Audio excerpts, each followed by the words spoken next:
Oh, hey, everybody. Welcome to Vampire Church. My name's Jared Logan. This is the Stream of Blood where we play tabletop role-playing games. And this morning, we are playing our favorite game, Vampire, the Masquerade, 5th edition, where everybody pretends to be really angsty, troubled, tragic vampires, sucking blood and feeling, guilty about it, ultimately.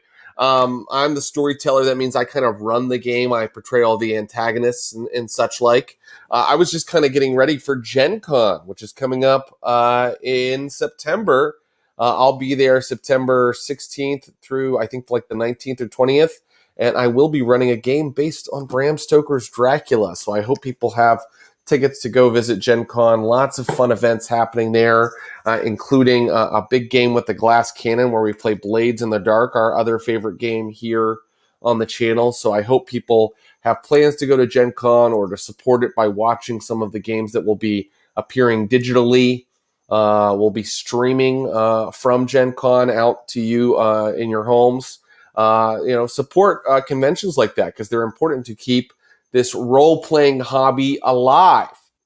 Okay, that said, boy, it's been a minute since we've played live for you guys, and we're so happy to be back. I hope you enjoyed the Magi of Pittsburgh mid-season replacement the last couple of weeks. We really enjoyed recording that for you, but now we are back with our core cast of Vamps, and we are excited to take up the Rain and Blood storyline where we left off. Couple of quick things that I always have to say is that Vampire the Masquerade is an adult game. Not in a sexy way, but in a adult content kind of way, meaning that there might be some blood-sucking, there might be some violence, there might be some mind control type things happening. Sometimes people get weird curses that kind of hurt them. People get hurt in this game, and it's a horror game. So if that kind of stuff bothers you, absolutely no shame in that, but maybe don't watch. And the most important thing to remember about the content on our game is that we are always open and listening to your comments about it. And the best place to get in touch with us, tell us how you felt or reacted to something that we did in the game, is on our Discord. That's the Server of Blood. You can hop on our Discord. We have many different channels there. Hop in the Vampires of Pittsburgh channel or in one of our other channels and let us know how you react to our shows, the storylines, and the content that we put up. We're always listening, and we do take it very seriously. All right. That said, boy, does anybody remember where we left off? I'm going to need my players' help to kind of remind me what was happening in the Rain and Blood Chronicle, but I know that we left on a lot of exciting cliffhangers. Who knows what's going to happen today in Vampire Church. Let's bring in the players. Maybe they can help jog my memory. This guy is a fantastic improviser, actor, and an incredible role player and game master now. Secret GM Clinton Trucks and I have eventually convinced him to game master for us. Hopefully we'll see more of him on the channel. He plays Curtis Krieger, the embattled veteran gangrel vampire who is now daddy to a bunch of delightful pit bulls. Please welcome Ross Bryant, everybody. Oh, hey, Jared. Wow. Hey, Man, pal. it's been a while. It's so good to see you. Happy to come back and play a fantasy pit bull dad. That's right. Yeah. Master of, you've heard of Master of Puppets, Master of Pit Bulls. Yeah. Yeah. I'm sorry, but if I seem a little distracted, you got me perusing one of my latest acquisitions here. This is a cassette by an artist called Final Death. Now this was sent to me by an SOB, by a viewer awesome. of the channel. Who is also the artist. And Final Death is their dungeon synth ambient black metal project based on the world of Vampire the Masquerade. Wow, that's amazing. This cassette's liner notes say that it is dedicated to White Wolf and anyone who ever pretended to drink blood. Awesome. That's incredible. It's great. It's really good. And if anybody wants to get it, it's on the lowest form of deity Bandcamp, and it's all the way from Bologna, Italy. Oh, amazing. Yeah. We get like people that write to us from Italy and like, I think Poland and different places and go, Oh yeah, I've been taking some of your characters for my Chronicle and things like that, and that's always kind of jaw-dropping, but you forget that these games have like fandoms in other countries. That's kind of cool. Yeah, it's so dope. And it's truly like, if you're into the dungeon synth is a weird kind of like genre within a genre within a genre, but this is truly good stuff. Awesome. And I love Italian black metal personally. Oh, yeah, Italian black metal, Greek black metal. Rotting Christ is one of my favorite bands. Yeah, we've mentioned Astarte on this channel before. Like, yes. Great stuff. Well, thank you, Bologna, Italy, for your musical contribution. Maybe we could even arrange to hear some of it on the channel sometime. Oh, yeah. Anyway, welcome, Ross Bryant, a.k.a. Curtis Krieger. I'm going to bring in your next player. She is a fantastic actress that you can see on Apple TV Plus's Mythic Quest. You can hear her voice in a dozen of your favorite video games. And she and I discovered that we both have a love for RuPaul's Drag Race yesterday, which I didn't realize we were both fans of. Please welcome as Jen Brown, the tech CEO turned Thin Blood turned Nosferatu after a Diablerie, the embattled leader. We have an embattled vet and an embattled leader of our coterie. Please welcome Ashley Burch. Back again. Back again. Welcome back. Who's your favorite queen, Jared? I didn't ask you. I mean, in All Stars, well, the current season, it's all about Ginger Minge for me. Interesting. Because I feel like Ginger has it all. She has charisma, uniqueness, nerve, and talent. And I find that each of the other contestants maybe have a little less of one of those qualities than Ginger. Interesting. Okay. We were big TKB fans in this household. Yeah. A favorite all time? Do you have a favorite all time queen? Either Simone or Sasha Velour, probably. Yeah. I don't know. For some reason, season 12 of the main show just like stands out of my mind. That's the season my wife worked on. And so I just was like, I think I watched every episode twice, and I just love Crystal Method so much. I think she's so funny. Crystal Method was great. She was such a space case, but then like had such a creativity that I feel like was very out of left field in a cool way. I really liked her finale. Her finale performance was very good. They had the COVID finale where they all had to suddenly like do their finale from home, and she dressed up like a bird and sang or lip synced "I'm Like a Bird" and it was vomited in her own mouth, I think. And vomited in her own mouth. And when someone does that, they win, in my opinion. I think it's to your credit, Jared, that you can be as equally conversant about Dungeon Synth as Drag Race. It is. I know. You're a man of many true colors. Renaissance man. Yeah. That's right. Yeah. Get me talking about. Yeah, I'm married to Kara Klink, so I can talk about Rosé, Real Housewives, and Drag Race all day long. No problem. A man of many talents. Speaking of men of many talents, let's bring in this guy. He is a fantastic actor that you can see on HBO Max's Raised by Wolves, so you can hear his voice in Assassin's Creed, and he plays our friend Lucius Ali, Dr. Lucius Ali, a Diablerist, a visionary, a new member of the Church of Cain, who is trying to change vampire society, and in the meantime, gather as much magical power as he can. Please welcome our good buddy, Abu Salim.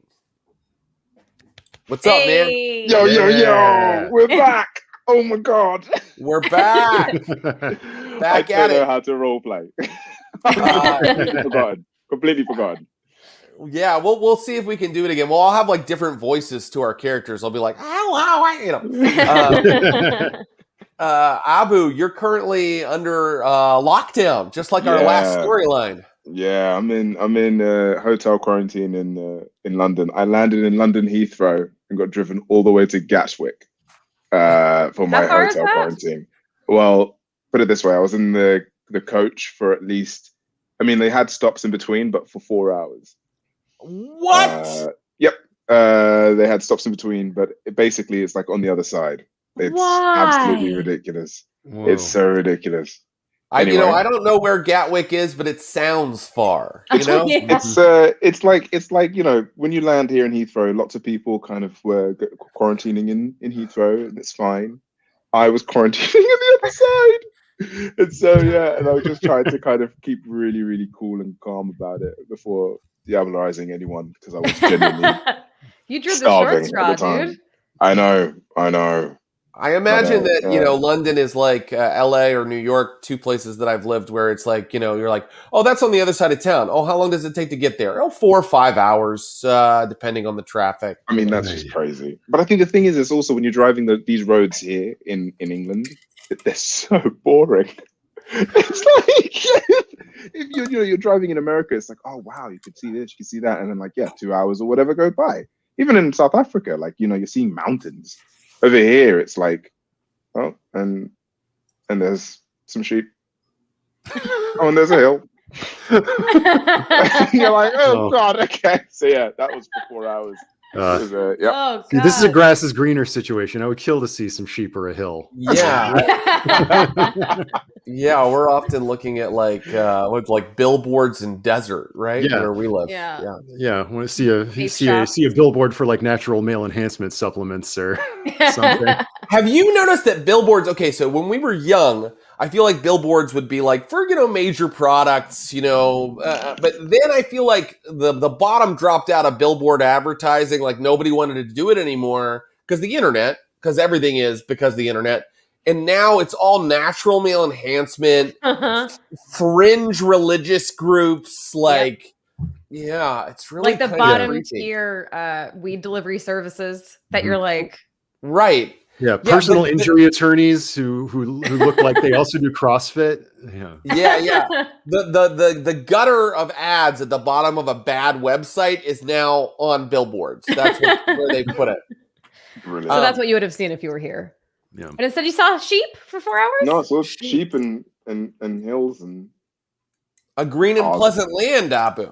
Oh god. Anyway, it's so funny because most of the cast have decided to go to Croatia because Croatia is on the amber list. So you can, if you stay in Croatia for 10 days, you can then come back and then quarantine in your home for 5 days. I thought I was being really clever, being like, no, I'm going to come back home. And besides, I'm like such a homebody. I got my Xbox. Everything's going to be great. And then I come here and then realize that the Xbox is fighting with the TV all the time because people keep casting YouTube videos on my Xbox. So I'm just like, I can't do this. Oh, no. You can't be without your Xbox. I know, man. I know. It's time to call executive producer Ridley Scott. I know. I'm gonna call my him. Xbox is causing me issues. Get someone down here. How dare you? Well, let's at least relieve Abu's boredom with a little bit of Vampire the Masquerade. You guys ready to rock? Oh, so ready. Let's do it. Pittsburgh, a city known for its gothic mystery, is home to this coterie of the Kindred, a ancient race of bloodsuckers who survive by means of the Masquerade, a kind of a covert existence where they hide from mortal eyes their powers and their existence. These three Kindred, members of the Gangrel, now Nosferatu, and Ventru clans, were part of a battle against the Inquisition that took place 2 years ago now. After they removed the Inquisition presence from the city and toppled the Camarilla in the city, the sort of vampire government, they found themselves in a city that was a little bit deserted of vampires, with sort of more of a prerogative to do as they wished. That caused Curtis and Jen Brown to kind of follow down the path of Galconda, a sort of spiritual idea that maybe you could come into balance with humans and be less of a predator. Whereas our friend Lucius Ali, played by Abu, he reawakened a kindred elder named Mary from season 1 and started learning her teachings about the Church of Cain and the Cainite heresy.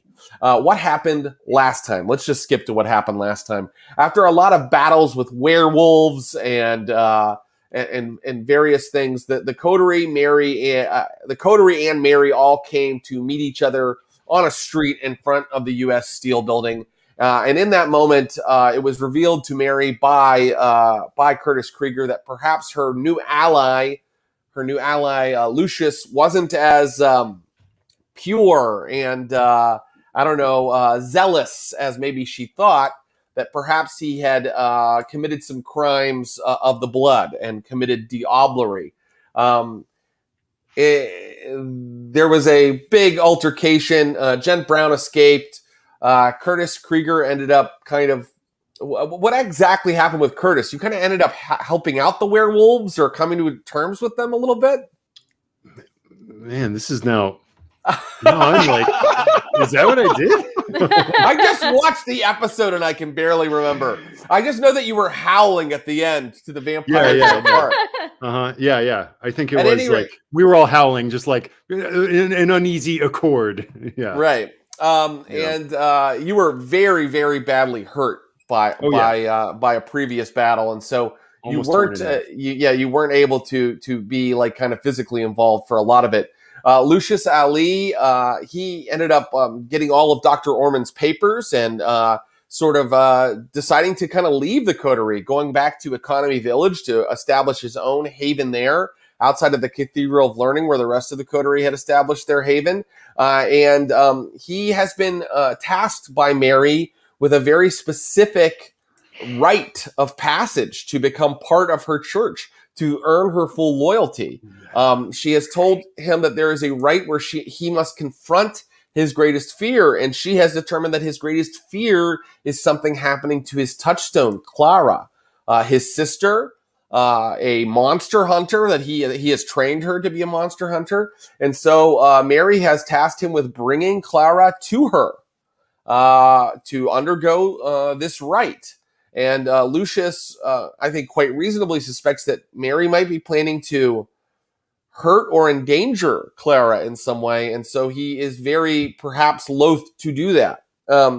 Meanwhile, Jen Brown, Sabrina, and Dylan were in the car when Marius Sakura launched another attack against the coterie. Marius Sakura is a Demiti vampire that the coterie has met before, who considers himself to be the new prince of the city. He has his hooks into our coterie. For a while, he thought he was going to kind of run them, command them, be their leader. They told him to fuck off, and now he's angry about it. He seems quite possessive of them and wants them to come back under his tutelage. And when they won't do that, he sends various supernaturals against them. So after sending werewolves against them, or kind of messing with the werewolves that he has brought into the city, he also sent some changelings, some weird fairy creatures against the coterie, specifically against Jen Brown, Sabrina, and Dylan while they were driving somewhere. There was a car accident.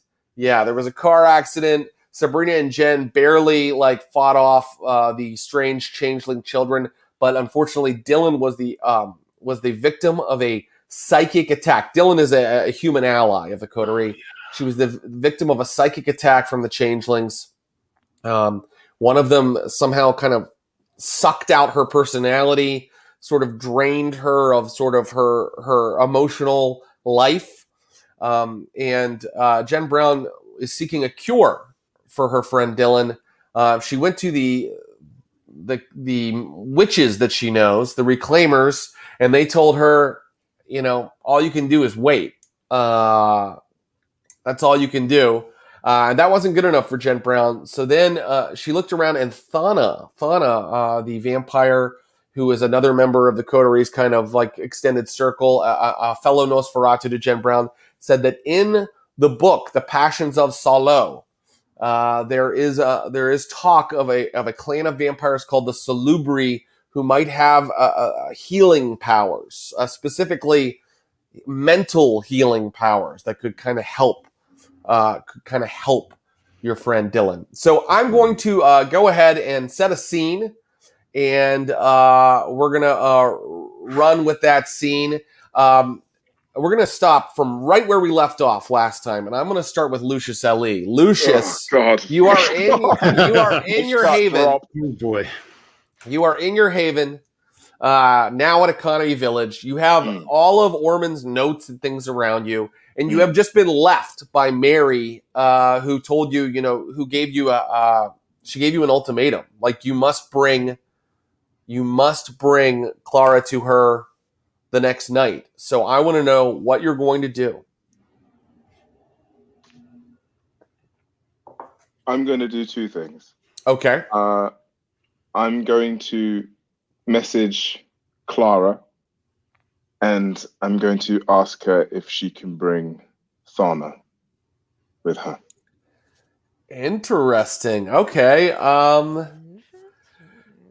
Right. Okay. So let's see. You want her to come to Economy Village tomorrow night, or to Washington's Landing, where Mary is sort of making a haven? To Economy Village. Okay, great. Clara says, sure. Why? There seems to be a bit of an issue that has arisen, and I might need your help, as well as Thana's. You get a phone call from Clara now. Texting isn't good enough for this conversation. Hello. Luce, what's the issue? I can't talk about it over the phone. It's better if you come here in person. And why do you need Thana? You can't tell me? I can't tell you over the phone.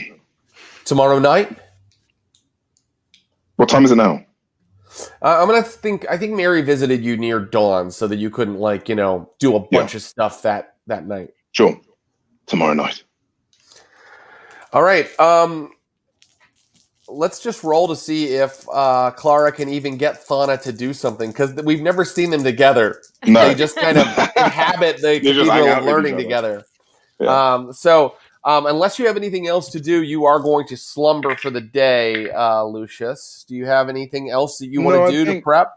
I think I'm just gonna, mainly, again, just in my studies, just try and recall as much of the knowledge that I can of Mary within the sort of what I've maybe have eaten previously, and try and just, get clued up a bit more of understanding merely her psyche. Rather than necessarily just I think this is a great opportunity. Why don't you give me a intelligence plus occult roll? But because you have all of Dr. Orman's notes around you, I'm going to allow you to go ahead and add a die to that. Okay, so intelligence plus occult, and I'm also going to put it at a difficulty of 3. If you can get this, yeah. I got 4 successes. Very good. Okay, so using Dr. Orman's notes regarding, different things about vampire elders, and specifically the Church of Cain, which is what, Mary is a very strong proponent of, and what you have been kind of studying to become a part of. You realize that Curtis Krieger and Jen Brown may have revealed something to Mary that could be really damaging to you and your relationship to Mary, because looking over the tenets of the Church of Cain that Dr. Orman has noted as, rank superstitions and horrible, mysticism, they are anti-diablerie. Okay. And you are a full-on diablerist. Yeah, full-on diablerist.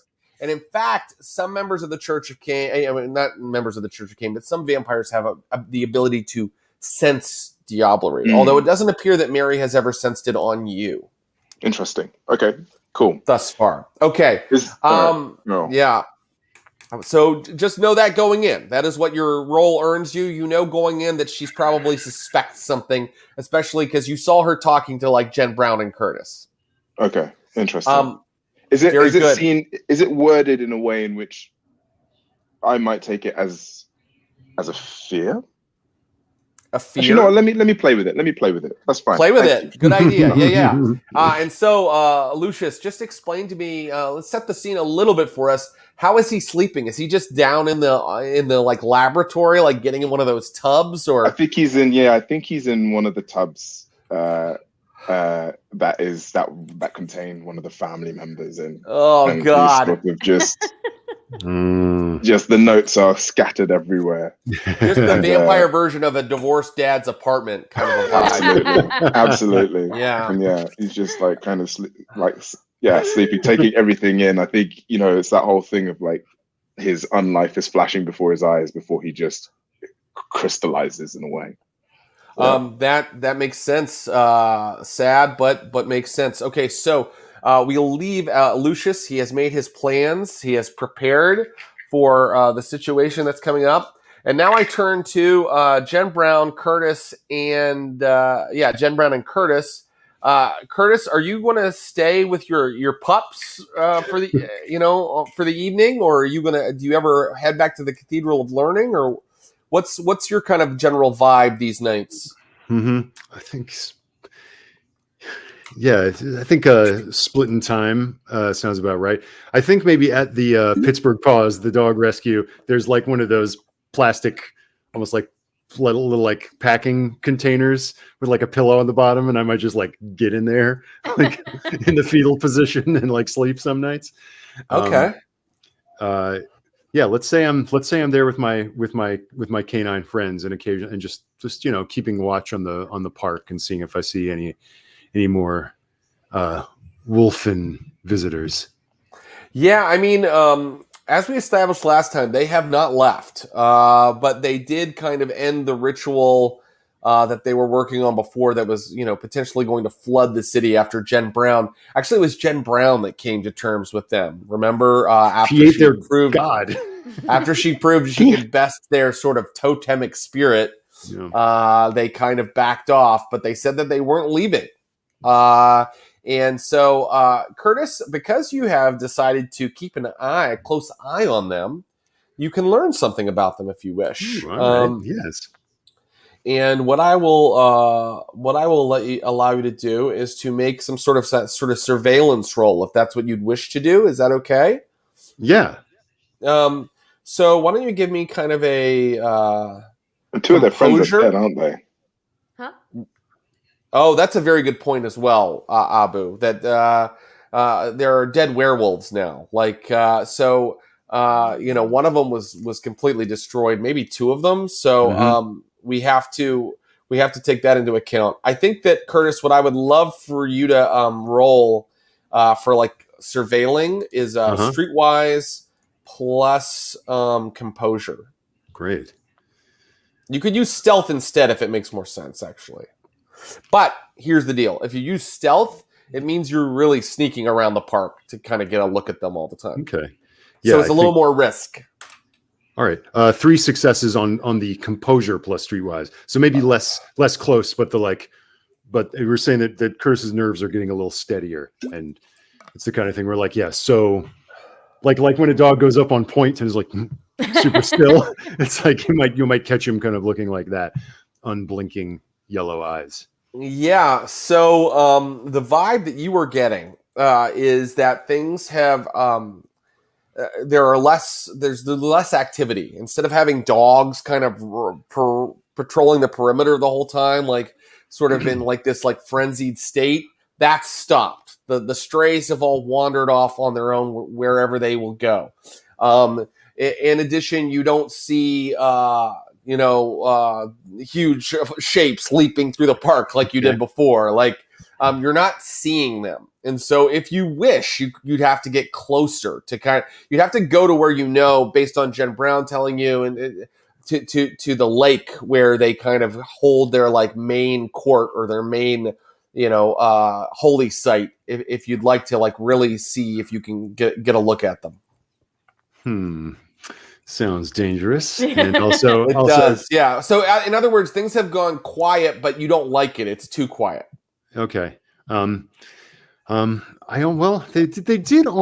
did disembowel me, but I am curious. I did tell them not to fuck with you anymore. I don't know if that matters, but hey, that's cool. Why don't I'll stealth over, and I can be very stealthy. Okay. Yeah.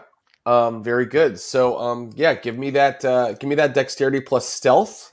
And can I add my unseen passage?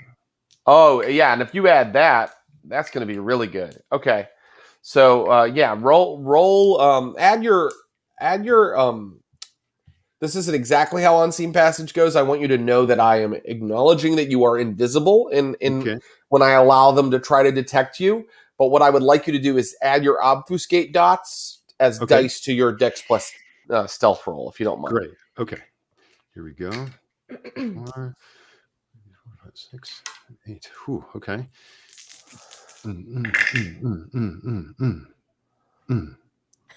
7 successes. Whoa. Wow. My God. Well, let's see. To detect you, they got Yeah. 1, Holy shit. 2, Uh-oh. They do 3, smell real good, I'll bet. 4. They smell well. That's exactly right. 5, but that ain't 7, is it? Hey. No. Sure ain't. So, Curtis Krieger, is Ruby with you? She can't go Invisibones. So she doesn't come. No. Okay, no problem. Curtis Krieger, you're kind of like hiding in a bush, like kind of like completely invisible when you see Casper, the one who is that you originally met. He's kind of like a pale presence and kind of like a person experiencing homeless's clothes, like standing on the edge of this sort of like reservoir in the middle of the park. When suddenly like the moonlight touches down on the waters of the park, and it feels like the entire water kind of goes like bright with the moonlight for a little bit, like it's all shimmering with this like glowing moonlight. And that's when shapes start to emerge from the water. Ooh. But they're not dripping wet. It's like they've stepped through moonlight out onto the surface, and these shapes are big and hairy. And there are 3 of them. How many werewolves died? I believe. I have to check our records, but I know at least 1 did. But I think maybe even 2.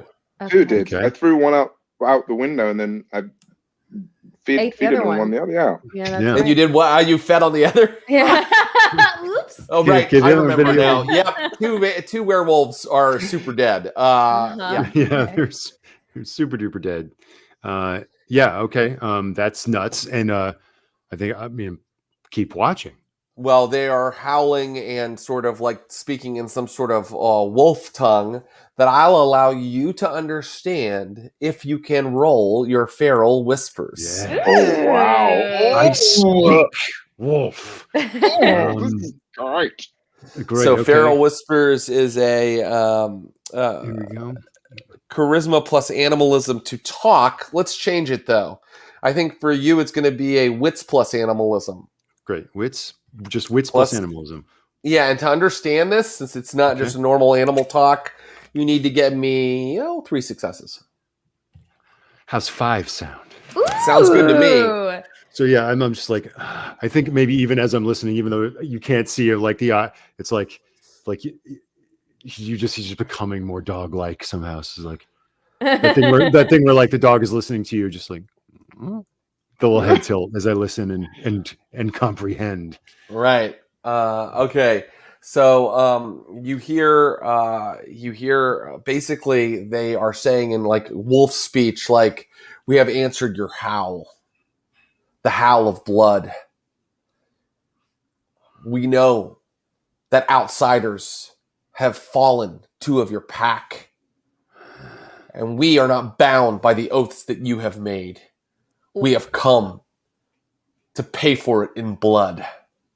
And now they're all like kind of like commiserating like wolves. In fact, you watch them as they shift down into like regular wolf form and start like licking each other and like kind of loping around the lake. Well. Okay. Dawn is approaching, by the way. Okay, so I think now might be time to make good my extraction from this little. I think so too. When you had so many successes, I'm just going to let you extract, no problem, and go back to your little inflatable bed inside of the the shelter. And now I'm going to cut to Jen Brown. Jen Brown, you and Thana have perhaps been studying the Passion of Salo to figure out where you can find these vampires. This clan known as the Salubri. Mm-hmm. Have we had any luck? You have not, because being an ancient text, it doesn't really say like, hey, try Cleveland. Right. You know what I mean? Like it's an ancient text. It tells you a lot about them. Are there hints about where they might hole up?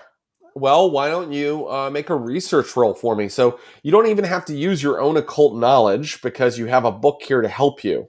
What you can do is add your lore sheet Galconda dots to an intelligence plus academics roll. Okay. And based on the number of successes you get is the amount of information that I'll give you. Okay.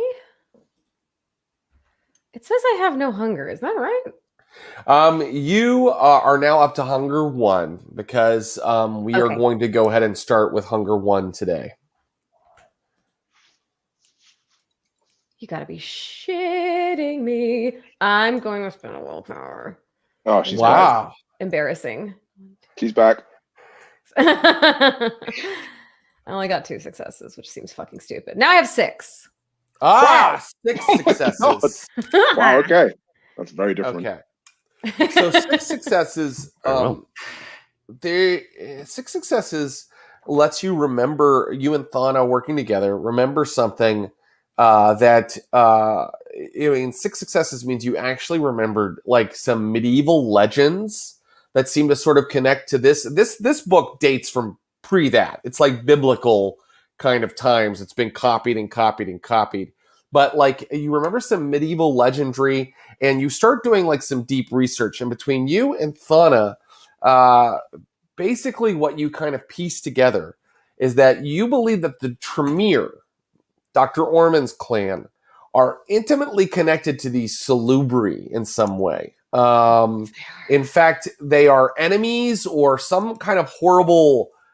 there's been some kind of horrible, like, bad blood between the Tremere and the Salubri. And you're not quite sure why or how, but what it ultimately leads to you to believe is that Dr. Orman, or his body of knowledge, his lore that he's accumulated, probably will be able to tell you where you could find one of these. And he's crazy and somewhere, right? He like went mad from werewolf juice, and now he's just crazy like, and lost. And he's in the wind. It seems like Lucius figured out that Bex probably rescued his body after he was kind of badly injured, badly put into torpor. But Jen wouldn't know that. But that is when Clara comes in and is kind of, just sort of hanging out and talking to you guys. And I would like for you to make a wits plus insight roll. Wits plus. Okay.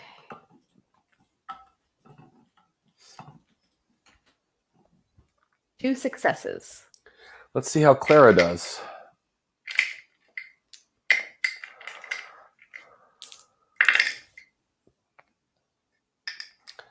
She gets less successes. And so Clara is basically, you can tell she wants something. She wants something, but she is not coming out and saying it. And she seems to be asking Thana a lot of questions about what you guys are doing. Hey, you all right, Clara? Fine. Why? You need something? You're acting kind of squirrely. I just want to find out what you guys are doing. Why? Because I'm a monster hunter and I'm interested in secret occult. What does he want, Clara? Secrets.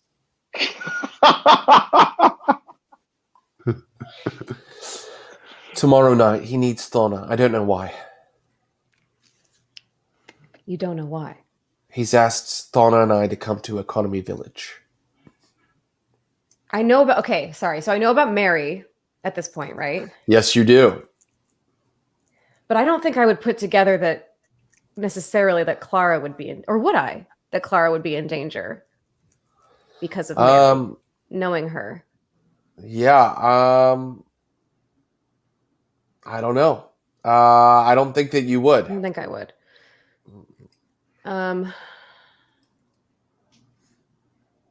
Okay. Look, Clara, I know he's your brother. He's gotten mixed up in something pretty bad. A vampire that's... Worse than becoming one of the living dead who only feeds on other living dead? Yeah. He can take care of himself, Jen Brown. I'm not worried about him, Clara. I'm worried about you. I can take care of myself too. You know, you forget that we had a couple little adventures before we met you and your crew. But Lucius is the one that brought you back to life. I know that. But this... So you were down and out, and we were crossing continents. This particular vampire killed one of ours. Thana now speaks up, and she's like, "You speak of Mary?" Yeah, she's awake. Then I will go. Well, Thana. No. Mary must hear the wisdom of Galconda. She's never going... It's what she's been looking for. No, it's not. Thana. It's not. Don't you remember what she would always say? She wants us to embrace the beast within. What she believes is the opposite of Galconda. She's never going to accept this. Mary is looking for a path of balance. I know this. It is why she preached against diablerie. It is why she preached to embrace the angels within us. So we could destroy lesser beings. She doesn't want balance with humans. I will go. Oh, son of a bitch. Look, if you're both going to go, can you please let me, just in case, I know you can both take care of yourself, but help you in case something goes wrong. Some sort of extraction. Please. I'm not going to stop you, just... Can I help you get out if you need to? Clara says, I mean, of course, but I'm got to tell Lucius. Tell Lucius what? That you're going to be there. What if I'm not there? Well, whatever plan that you're going to put into action, Chin Brown, I have to tell my brother. Why? I can't because I can't blindside him. He's got to be able to incorporate it into what he's trying to do. Clara, do you really think he's still your brother anymore? I know it. When's the last time you saw him? Talk to him, apart from texting. He's different. I'm not listening to this, okay? Lucius is still Lucius. So you're welcome to tag along, Jed Brown. But I'm not going to keep secrets from him. I trust him. Okay. If it's not too late and they leave, I'm going to try calling Curtis. Yeah, it's almost dawn. You know, we have to let the sun rise and set. Why don't we? Yeah, you can talk to Curtis as he's getting back to his haven before he lays down for the day. Yeah, so, Curtis is walking in circles like around his little bed, and then the phone goes off. What is it? Something's going to happen at Economy Village tomorrow. I don't know what, but I have a really bad feeling. Lucius wants Clara and Thana there, and I don't know why. And she won't tell me. He wanted them there without telling you? Well, she was pretty cagey about it, so I'm assuming that he didn't want me to know. But why would he want Thana? I mean, maybe he doesn't. Maybe it's his partner. I don't know what to do. I can't stop him. Do you want me to go just keep an eye on things? Yeah, sure. Well, how fucked up is Curtis? Are you still like basically disemboweled? No, we said Curtis could go back to healed. Okay, great. Oh, really? We're assuming. We're assuming. Some time has passed. I think at the end of last episode, I said, Curtis, heal your damage. So, Okay. I mean, look, maybe I'm hand waving a little bit, but when you take a 3-week break, your damage heals. Okay. Okay, then maybe I'll make a plan with Curtis that he and I will kind of observe, but not, and be in communication, but not necessarily engage immediately. Very good. And that's a good idea. Not to complicate things, but our canine friends down at the park, the situation just got a little more intense. What does that mean? I don't know how they did it, but they it's a pack, They made a deal with Sakura, but they just called in some out-of-towners who aren't playing by whatever rules they set up, and they want revenge for the ones that got taken out. The one that we saw get splattered all over the fucking pavement. Shit. So if they find out that it was Lucius that done it, he's gonna have a problem. But something tells me they ain't gonna be too discriminating about the vamps that they go after. Right. So everybody's got to start watching their back. And 2 of ours are going to be in the same spot as him tomorrow. All right. Maybe we need more than just you and me on the scene. We might need a bigger contingency than that. I don't know. I've got a little craft project going in the past week or so, and I'm like fingering the some silver bullets that I've made. Oh wow! Which we did say I was yeah, that's true. Yeah. Okay. Excellent. I think that any additional prep we can kind of handle. Like, remember we planned to do this, and then you just tell me, and we might have to roll if it's really elaborate. Like, we got an Apache helicopter, but but you guys have prepared to sort of scout out the place, and Curtis is the part that Clara doesn't know about. So, let's cut to the next night. Everybody make a rouse roll to awaken the next night. The sun crosses the sky. Our vamps lie dead, inert, and then as the last sliver of orange falls beneath the concrete of Pittsburgh, their eyes flash open. And who got hungrier? Not Anybody? I. Not I. Not I. Ooh, people are in good shape for tonight's encounter. Very good. And so I will simply let Jen Brown know that Thana and Clara are headed out. They're going to head over to Economy Village, which is, it's a little bit of a drive. So they have to take the, oh God, I mean, how many cars are left here? Hopefully at least 2, because I wanted to take one as well.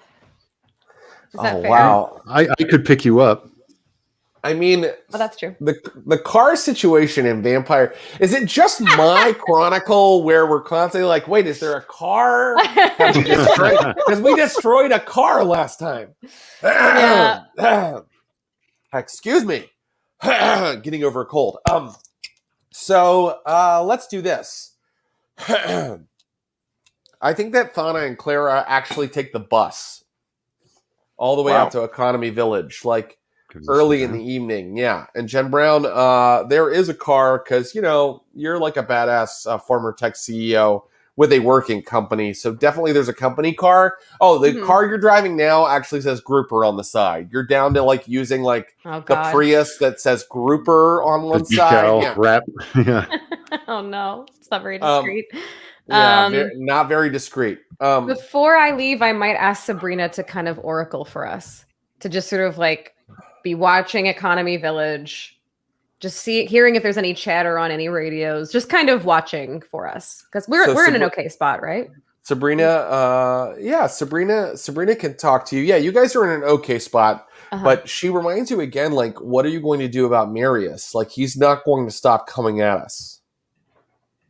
I know. It's we just have a little situation right now at the moment.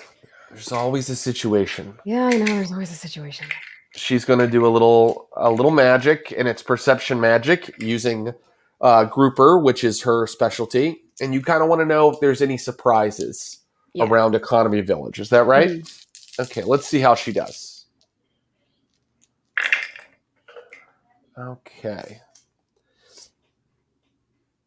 Interesting. All right. She goes... Interesting. You're looking at like satellite footage all of a sudden. Like, how is she bringing that up? And she's like kind of cycling through, all these different kind of like lenses where like sometimes it looks like heat signatures and stuff like that. And she's like, I just see Lucius. He looks kind of lonely, doesn't he? Well, whose fault is that? That's all you see. I mean, people on the street, and she like clicks over and you can see all these heat signatures moving around, and Lucius's like motion signature is very different, The fuck? It gives off no heat. All right, well, just keep monitoring it if you would, and if anything happens, let me know. Sure. I mean, I don't even know how I'm doing half of this. But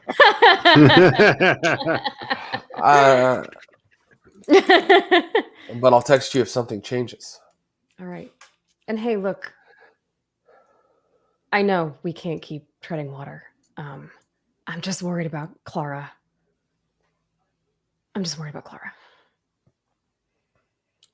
Keep her safe, Jen Brown. Okay, I get in the grouper car and I'm just going to be talking to Curtis the whole time if I can. And I had this Jeep Cherokee, right? You still have that. That didn't get wrecked, right? Yeah. No, okay. Not wrecked. Then you could just pick me up, I guess, then. So I don't have a very, very obvious car that says grouper on the side. Maybe that's better. Whatever you want. Yeah, let's do that. Okay, great. And can I say that I've got my dots in contact with veterans and the guys who work at this thing. Could I have procured a bolt action rifle? Ooh, yes, you could have, because Great. You do have dots that allow you to like you have contacts that allow that, right? I believe so. I had contacts among veterans. I had criminal contacts. Oh yeah, bolt action from a veteran contact, no problem. Yeah. Cherokee pulls up. It's like, all right. Okay. They took the bus, huh? So, all right, we might be able to get there before them, and off we go. Mm-hmm. So cut to a city bus where Thana has to keep, heavily hooded because she looks like a creature of the night. The bus is and so cute. Clara's like trying to make sure her backpack, like the sword, isn't like easily visible, like in her backpack. I'm just imagining a little kid like eating hot fruit Cheetos, like across the bus seat, like looking at them. Yeah, exactly. But I've seen scarier things on a city bus. And so now we will finally cut to Lucius Ali. Lucius, if you remember, the laboratory was down inside the chapel.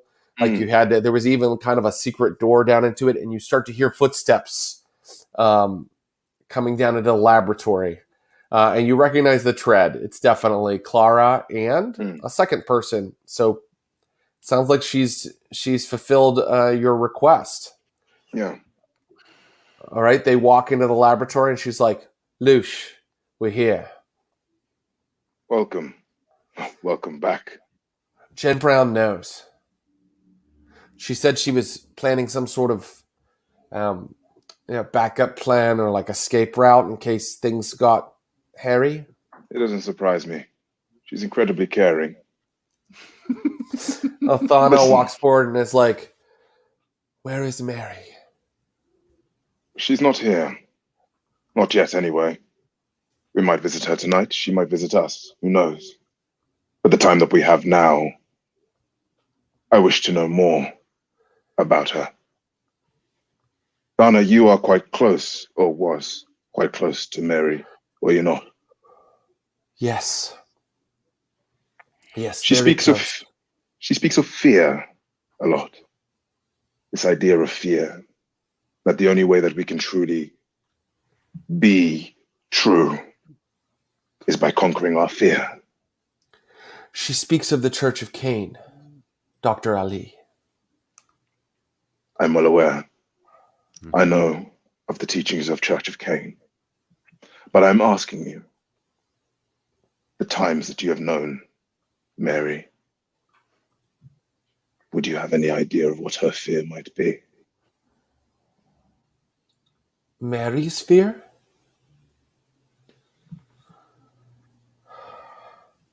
Mary is very close to Cain, Dr. Ali. I am not sure that she possesses fear any longer. Truly. No fear. I know that she was immortal here in this country, in this area, hundreds of years ago. The colonial era. I know that she was enslaved. And I know that is one of the reasons she fights the Camarilla and the other vampire dominators so vehemently, so angrily. She doesn't believe in masters.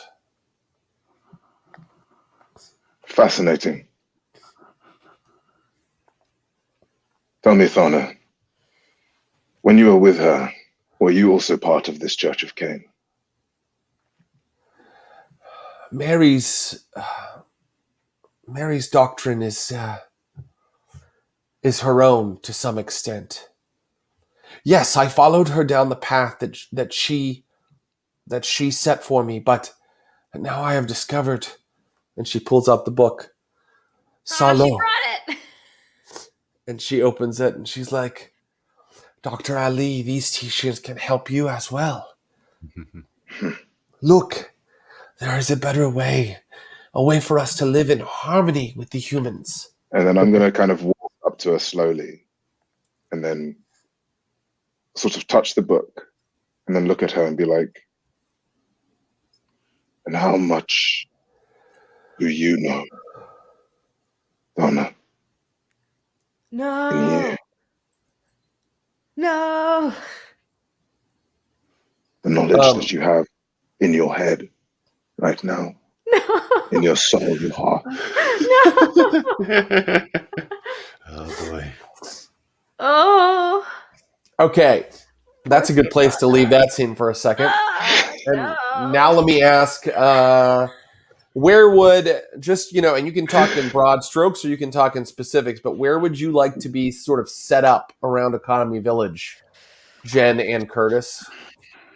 I would like to basically have a sniper's nest, to be somewhere where I could see preferably somewhere where I could see the entrance and the exit of the chapel, and be able to kind of see the surrounding area. Great. Well, the dormitories are, separate from the chapel building, so you could be on top of one of those dormitories with your gun set on the chapel. But that the laboratory is down beneath the earth. It's underneath, yeah. Yeah. So yeah, it's a question of like, am I on werewolf patrol, or are we going to rush in and see what's what? And I think maybe that these sorts of decision points are where Curtis often defers. Well, now is the question where I'm going to ask. Are you trying to protect him from the outside, or I don't know if we want to go in guns blazing, or just pay him a visit and see what they want. Is it safe to say that I might have bugged Clara or Thana? These are the kind of little tricks that Jen Brown often plays. So I think if you can give me a intelligence plus technology roll, I'll allow it. Okay. My favorite role. I need 4 successes to have pulled this off without them noticing it. I got 2. I'm wondering if I should use a willpower. Yeah. I only have 1 left. Oh. Remember, if you have 0 willpower, or if all your willpower is damaged, is how we say it, you will have more difficulty with everything. You'll take a lot off of all of your dice pools. Okay, I'm going to say that I tried to bug Thana. And that maybe I don't know if this is just cheating at this point, but maybe if I had for a moment to like tell her that I'm doing it. So I'm not trying to sneak it. I'm just trying to like, just in case, not for Mary, for Lucius or something, even though it's for Mary. But just to keep her safe kind of thing. But I'll let her know I'm doing it. Okay. I think that's okay, but you didn't get enough successes, did you? I got 2. 2 out of the 4 I wanted. So Yeah. here's what's happening. Thana definitely submitted to your little mic that you've hidden under her like robes, but like, I don't know, her robes are messing with it. So you're hearing like, and then occasionally like a little bit of a voice. Like, so. Did I get anything of what Lucius said to her? Just now? Yeah. That you hear that he's questioning her, but you do not know what he's planning, or you don't know exactly what's going on. Okay. Yeah. Look, Jen Brown can suspect. I mean, obviously Jen Brown is worried. So Jen Brown might not know that he's about to pounce on Thana, but she can do something based on, her worry. That's allowed. Right. I mean, alternately, if I'm seeing this, like, I could try to get in close. Like you could send, you could send Curtis in right now. Like, you know what I mean? Like you could be like, I don't like this. Go, Curtis. Like, what doesn't mean I've got to go. It just means I got to get close enough to hear them. Then we should both go in. I mean, if we both go together, it'll be a lot harder to be, quiet about it. Do you want to just walk in there? I also have unseen passage, don't I? I think that you may have gotten it. Let me look. I do. Yeah. I think Jen's a little like shell shocked from you going in by yourself and almost dying that one time. Mm-hmm. So I feel like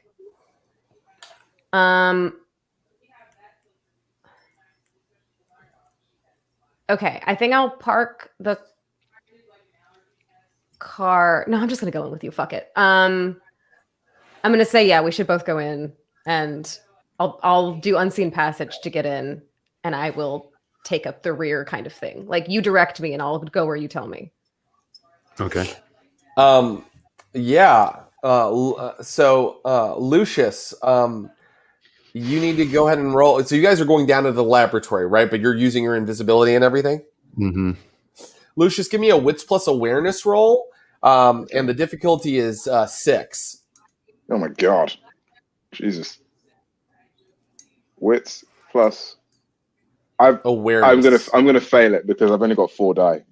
Great, so. You guys using unseen passage, and keep in mind unseen passage does require a rouse roll. Yep. So make sure that you rouse and see if you get hungrier. Okay. But using unseen passage, you guys have invisibly arrived in the basement, or you're coming down the steps. Just in the stairwell. I'd love to coming in down the stairwell. Or maybe you stay in the stairwell, just hear it. Yeah. Yeah, and now let me go. Now we're all together. So Clara looks at Lucius and is like, "Lush, what are you thinking?" Donna, you have 2 options here. You see, your friend Mary, this creature that I brought back, I truly believe that I could evolve her, change her, make her see the way that I see. However, she's asked something of me, which I'm still not ready to let go of. She's asked for my sister's life. What?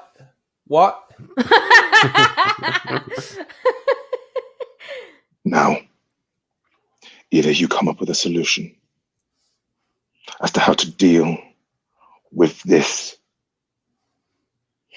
thing, or I simply take that solution from you.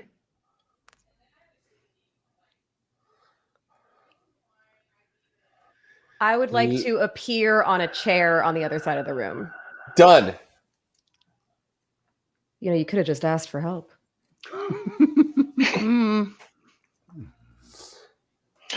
Jen Brown, hello. Hi. Of course. Hello. Welcome. Sorry to barge in. The ground in the center of the room, the stones that make up the floor start to shift, and something is rising up out of the earth, like little explosions of dust are kind of popping from the earth. Roots are moving. You can hear like the creak of roots moving, and Mary begins to rise up out of the earth, like. I'm just gonna shout, Clara, get out of here!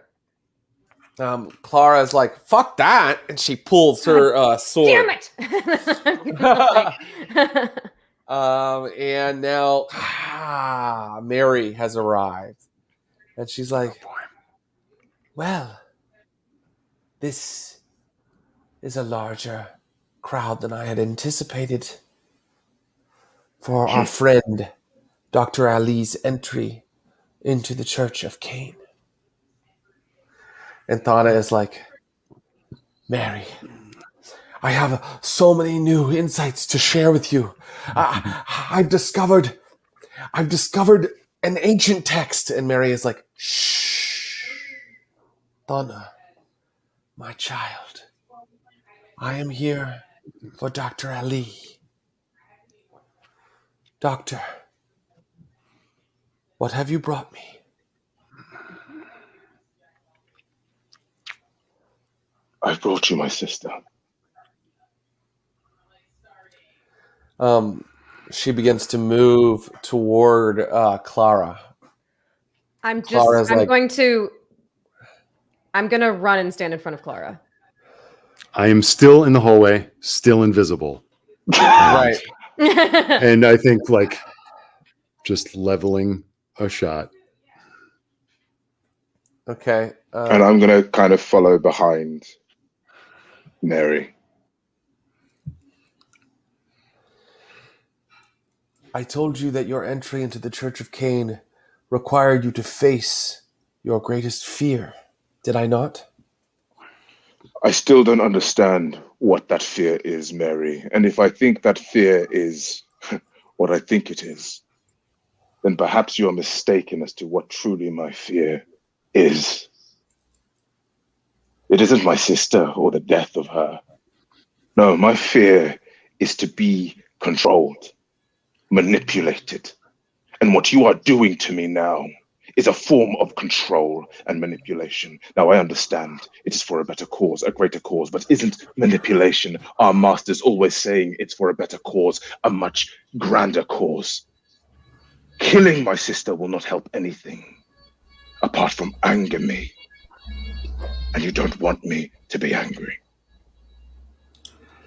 That is not what I thought your fear was. I must admit, you have enlightened me, Dr. Ali. I assumed that your fear was that you would hurt your sister. And then she looks at you and her eyes start to go red, and she's doing something to your beast. What? I try to, if I see this, can I try to compel Clara to get the fuck out? Yeah, absolutely. That's great. Actually, let's all take actions now. Lucius, you are going to do whatever. Well, let's go around. So we know that Jen Brown, you're going to try compel on Clara. Clara is going to try hitting Mary with a sword. Mary is doing some sort of discipline thing against Lucius Ali by meeting his eyes. Lucius, what are you going to do? I think I am going to instill a fear in her with my dominate. I think because now I have her eyes on me, I'm almost going to try and like dominate her and almost like reverse in a way. Battle of wills. Battle of wills with Mary. I love it. Yeah. Done. And then Curtis Krieger, what are you going to do? That is a good question. I think stay in the hallway, invisible. Stay in the hallway. Stay in the hallway. Totally chill. No, I think I'm going to act. Do something rash. Because if I'm in posted up, seeing all this go down, and Mary is going red eyes, and that's something I can see. I think that you get, you know what happens when like suddenly two vampires kind of lock on each other, that something crazy is happening. You know what I mean? Like, so vampires move in such a predatory way that like you kind of get the feel right before two bobcats jump at each other, and that's what's happened with Lucius and Mary right now. Okay. Here's what I would like to do. I would like to throw up not just the invisibility, but the silence of death around me, which is a freebie, no rouse, and take the shot. The silence of death will nullify the sound. Ooh. And when the shot goes off, it will appear as if a silver bullet just smashes into Mary. And then I would like to get everybody out of there. You're shooting Mary. Yep. Okay. No problem.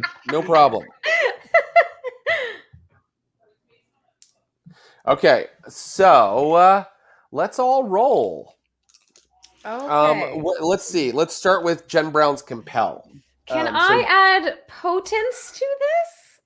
Not to a compel. No, not to a compel. You're just screaming, and you have to get Clara's eye contact, which means I think you kind of need to run into the middle of everybody. Is that okay? Well, I said that I ran in front of her already. Yes, okay, so you're there. Yeah, so I'm just right there. So I can turn around and just look at her. Okay, great. Your compel is a charisma plus dominate, and she'll roll her intelligence plus resolve. Oh boy, this is not. Oh, come on, hit me. What'd you get? I got a messy critical. A messy critical. I don't know if it's good that it's messy, but I got. I was gonna say, but it's still good, I guess. Well, it's just my beast comes out, right? So maybe I'm just like fucking scary all of a sudden. Well, that's a lot of beasts about to pop. Yeah, that's a lot of beasts about to pop. Welcome to episode 8 of Brain and Blood, Beasts a Poppin'. And I think that you need to role play the fact that you dominate her like a fucking alpha wolf over like, a prey. Like she's just a mere mortal. She is prey. And when you compel her right now, you compel her. So show me what you do. So she has a thing. What does she have out? She's got her sword out, ready to like thwack at Mary when Mary comes at her. So I grab her hand that is holding the sword, and I look her in the eyes, and I said, "I told you to get the fuck out!" And like my teeth, and I like booms. Okay, a messy critical means that you win. I rolled. She got a lot of successes, but still, your messy critical wins. And so she turns. She even drops the sword. The sword's in like your hand now, and like falling over herself, she actually arrives at Curtis Krieger's, feet, like kind of like scrambling up the steps to get out of there with a look of like Clara has like a look of like terror on her face. Like you have never, ever seen her wear, because she is normally fearless. But Jen Brown, you have put the fear of her life in her. And it maybe even hurts a little bit to see that you've done this to her. In fact, I think because you're on the path to Golconda, to take a girl whom you've seen be so brave so often and to supernaturally do this to her, take a stain. Oh. And now let us have, I think that mental combat resolves before a gunshot. Okay. So let's go ahead and roll. Lucius, are you using mesmerism? Yes. Okay. So you know that your dice pool, that's I'm gonna rouse, do a surge as well. Yes. Okay. Very good. Yeah. Which adds how many again? How many? It adds 2 for you, I believe. 2. Mm-hmm. Okay, great.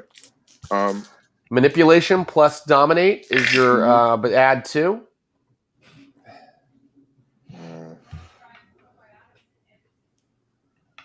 Cool. Okay. Got 7. 7, very good. 7's a lot. Very, very good. It's so much, in fact. But the thing is, Mary has this power called, what is it called? No. It's about your mind. It's the fortitude power dealing with the mind. Same as I do.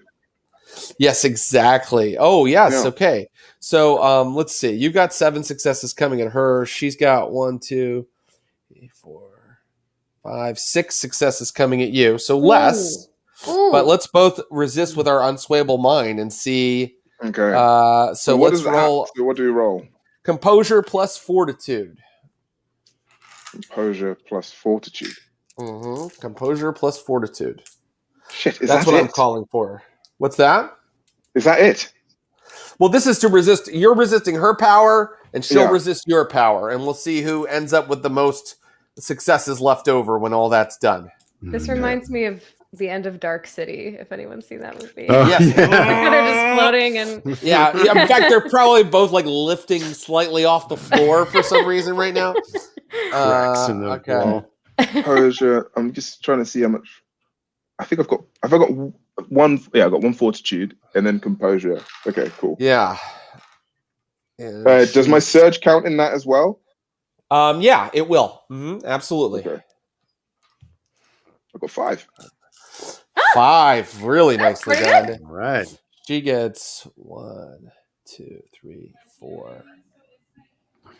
God damn. She only got 4. So 3 of your successes. Whoa! 3 of your successes get through, and let's see. She said 6 at you, but you said you got how many? 7.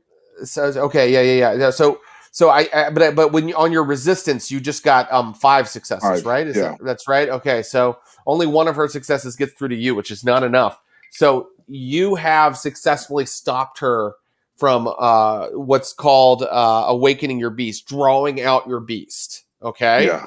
and I'm gonna say, because you won this sort of battle of the wills, you can choose like a compel for her right now. So I'm not going to allow you to fully. This isn't a moment where you can fully mesmerize her and give her like an elaborate set of instructions.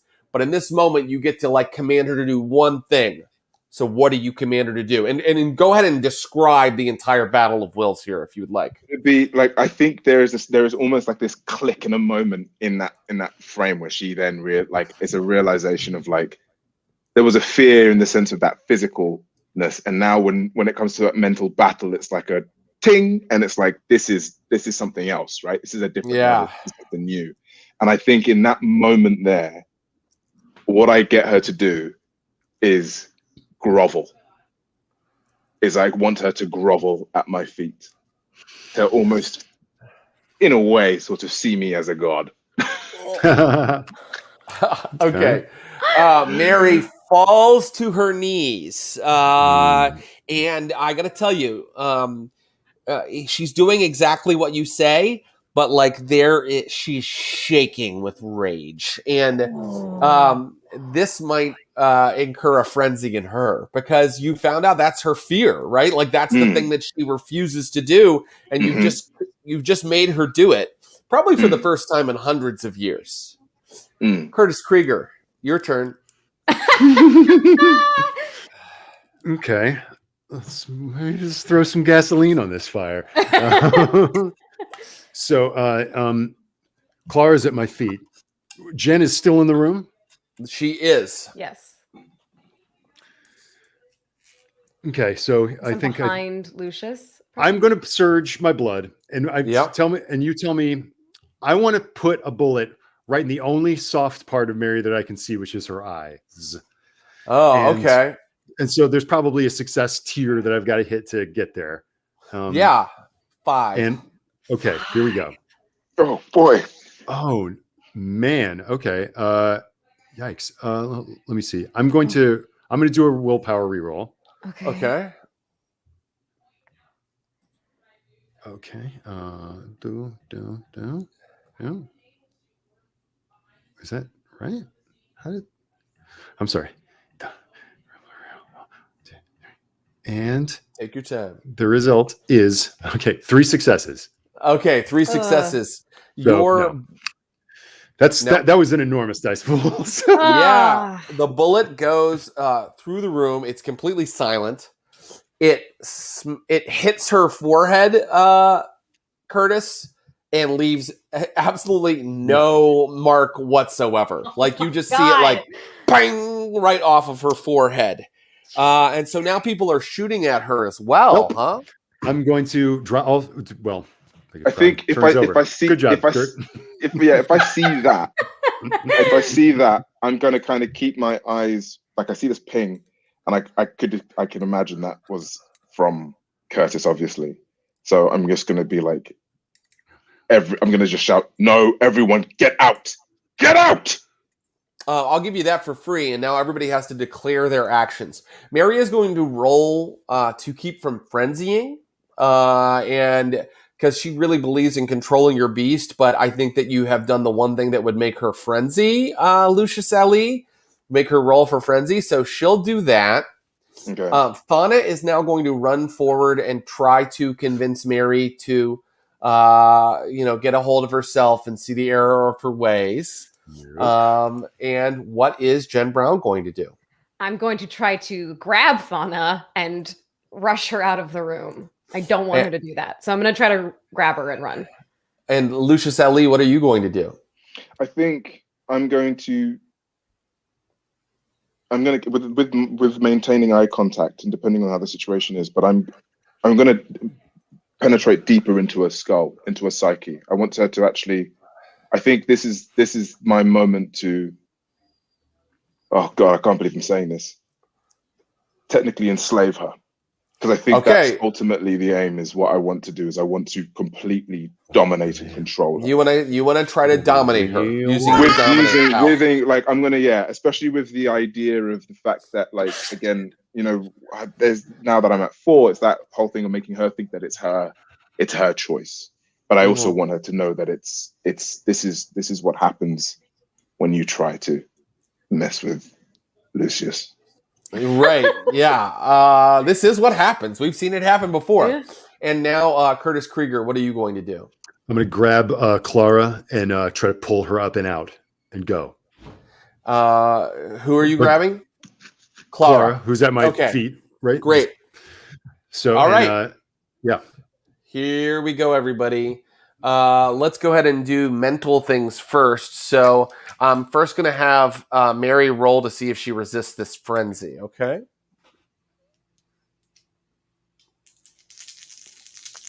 Just heard my doorbell. I'll be 2 seconds. I'm still here. I'm still listening. No, it's okay.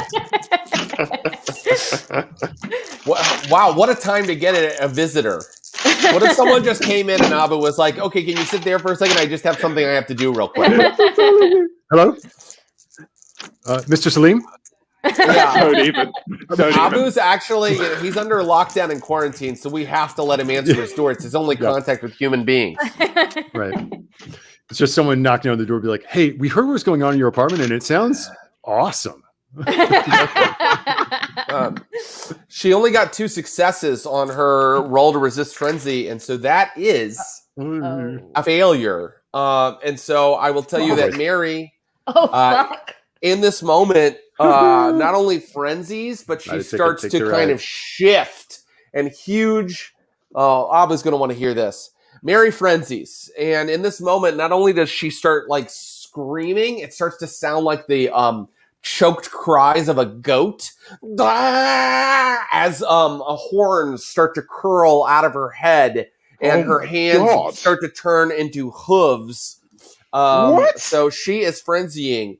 Would you like to try to mesmerize her now, Dr. Ali? Yes, this is the right moment. Okay. Oh, it sounds like the right moment. That's going to be another mesmerize roll. So, right, manipulation plus dominate. Yep. Okay, and I'm going to rule that in her frenzied state, in her frenzied state, as she's transforming into a more animal type consciousness, all you have to do in order to mesmerize her is give me, let's say 9 successes. Oh, she's a bad bitch. She's a bad bitch. She's tough. Okay. I see what you did there. Well, she did frenzy, which makes vampires harder to control unless you have Quell the Beast. Mm-hmm. So I'm gonna show you what I did get, and it's not enough. how many is that? Wow, 8. 8. He got 8. God. And it wasn't Holy enough. Shit. Okay, it's not quite enough. But what it will do Fucking is close, what I will allow you to do is she's not going to pursue other quarry right now. She's just transforming, and her rage is really directed toward you. So you still have her full attention, right? Like in fact, probably she's like kind of like that one goat eye is like looking at you as she transforms into a goat. An enormous black goat whose head is like kind of a head above you in height. And she's filling this basement laboratory. Jen Brown, you were going to try to help Fauna, get Fauna away from Mary. So let's roll. Fauna's running toward Mary. You're running, you're trying to pull her away. Give me a strength plus athletics roll to pull her away and try to pull her up the stairs. Strength plus athletics. And if you'd like, you may add your potence. I would like to add my potence. I forget. Do I have to do a thing to do that? Or do I just add it? Let me see. I can check that really quickly. I don't think that you do, because I think that what the potence power we are talking about is prowess. Oh yeah, it does require a rouse check. Okay. I got hungrier, but I got 3 successes. So did she. So, because she's a Nosferatu as well. She has a little bit of potence herself. And so you guys are kind of like locked in like this like vampire like strength like test versus each other. And she's like, Maddie, no! There's a better way! And that's when I will ask Curtis Krieger. You're just grabbing change of Clara plans. and heading up the stairs. Change of plans. Okay. Calling an audible. My friends are and most importantly, Jen is now like close to this thing, and this is now happening. I have meditated on calming the beast within. I go, or if I can, as a free thing, drop the silence and invisibility, just declare like, of course, get out, and then I will walk into the room. And just try to get, but not trying to push anyone. Just try to get between Jen, Thana, everyone. Just like keeping it together. Curtis, just get in front of Mary and just be like, easy, and try to quell that damn beast. And does the blood surge I did earlier? Does that affect this also? Does the blood surge last for a scene? Still applies. Yeah. Quell the Beast it uses a charisma plus animalism, so I'll allow it. Yeah, absolutely. Okay, so great. I mean, you didn't even have to help Clara anyway. She's scrambling up the stairs, terrified. You run into the room, Curtis Krieger. Time to try Quell the Beast. Quell the Beast is charisma plus animalism. You have to roll versus their stamina plus resolve. So let me get her dice pulled together. Remember when I couldn't do this to people at a dinner table 2 games ago? Let's see if this works. Let's see how it goes. Okay. Here Ready? we go. What a Let's great do moment it. it would be, though. 5 successes. That's damn good. Oh, he's still counting. He's counting a lot. 5 successes. Oh! What does that mean? What does that mean? Does she have a minus to anything because she's frenzied? I mean, could I re-roll some dice with willpower? Spend one? I think I can. I think I can. Yeah, right. You can. All right, I used one earlier. I'm going to use another one now. Here comes the reroll. Wait, 5 successes. 1, 2, 3, 4. Right? Okay. 8 successes. Yes. She begins like shrinking back into Mary form. You hear her voice in your mind, everybody. You hear her voice like, oh, the bleeding of the goat. Like you can hear her voice inside of it, and she's just screaming at Lucius Ali, and she's screaming, "Diable rest, hypocrite, false, falsehood, liar!" Like, but you are quelling her beast, and so now it's a new round. Mary's beast is quelled. So let me look up what that means exactly. Oh, that was amazing, Curtis Krieger. That was so good. It's so good. You can go ahead and give yourself that willpower point back. Oh, hell yeah. Yeah. Oh, man. That was, jeez. Just. I feel like Jen saw it and I was like, damn, who the fuck are you? Yeah. Just my composure is getting higher. Easy. Lasts a turn. It lasts a turn plus a number of turns equal to the win margin of the contest, which was 1. This will last a turn. So I think it's oh wait, it says a critical win against a vampire target ends a frenzy. I'm ruling that in this case it does end her frenzy. I know that according to the rules, they get a critical to end a frenzy. This frenzy is ended, but you get this turn to talk to her, and then who knows what'll happen after that. So, actually, let me ask, what are people going to do this turn? Lucius, what are you planning on doing? I'm still going to absolutely dominate her mind. Okay. Yeah, I think it's because I know that she's one. If I just saw her turn into a massive goat, there's a feeling that she could still run rampant and still go crazy. I could still feel the anger, and even hearing that in her mind, I can still feel it there. And I guess what I'm going to try and do then is, I mean, you can't change the opinion of someone, really, can you? With domination, can you? The idea not quite. You can make them do things and then make them remember that they wanted to do those things, which I guess would cause them to rationalize certain opinions, possibly. But yeah, you can't really just make someone like you. That's what presence does. Yes. So I think there is. Yeah, I think it's more sort of. I guess because I've just seen that her skin is impenetrable. The idea of even fighting her is like ridiculously stupid. So for me, it's like it's all about now piercing into this brain and trying to I'm seeing her the beast kind of being quelled is to lock her into her own mind, essentially. Interesting. Okay. Very good. I don't know if that's. I don't know what that is. If that's a. I think the problem might be, and I don't want to shut you down because I want you to your character to be able to do whatever they want. But I think that probably since Curtis's power is in effect, it's going to make it even harder again to do domination stuff. But I see. Okay. And I think that you can feel that because you're still in connection with her. That's how you're hearing her scream "hypocrite" at you, liar. Yeah. So you're welcome to try it. It might be kind of tough because her beast has been quelled and sort of dominated by Curtis right now. Or you could try something else. I'll let you think about it while I ask Curtis, what are you going to do?